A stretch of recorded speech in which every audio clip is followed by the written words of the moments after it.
विजु जनता दल तरफ आपन को बलांगीर विधानसभा आसन प्रार्थी कर धन्यवाद दूसरी माननीय मुख्यमंत्री नवीन पट्टनायक को आ दलर नेतृमंडली को कि से मत बलांगीर विधायक प्रार्थी हिसाब से विजु जनता दल तरफ घोषणा कर अंचल विकास उन्नति विजु जनता दल सांगे मिसिक विजु जनता दल मुख्यमंत्री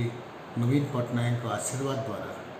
केमिति हम भविष्य में तार पूरापूरी प्रयास करवा आगामी दिन में ये अंचल विकास उन्नति को प्रमुख रखिक दलर जहाँ कार्यक्रम अच्छी योजना मान अच्छी गुरुत्व देकर नवीन पट्टनायक आशीर्वाद द्वारा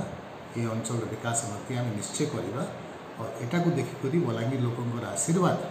और सहयोग आम प्रति विजु जनता दल प्रति रहा आम आशा और कामना। बलांगीर में अतीत में भी मु एमएलए हिसाब से सैतलारू बलांगीर एमपी हिसाब से 2 थर निर्वाचित होती से समय Balangir lower Suktel project medical college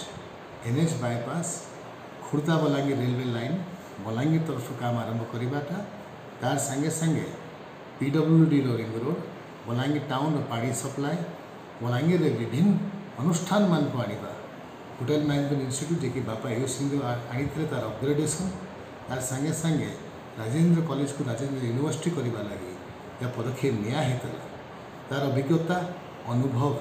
आ आशीर्वाद नवीन पट्टनायक ओडिशा सरकार सब रही यही प्रकार भविष्य में भी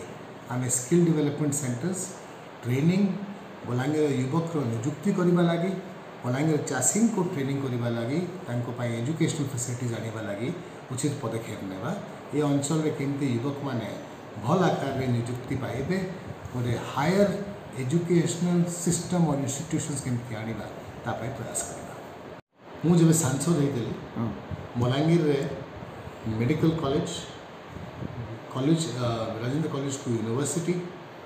तथा होटेल मैनेजमेंट कॉलेज रो अपग्रेडेशन लोअर सुक्तेल रो एनहांसमेंट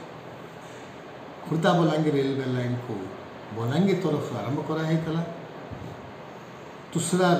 गोटे गटी ट्रेनिंग इंस्टीट्यूट आउ तुसरा एयरपोर्ट पाई पैसा दिखाई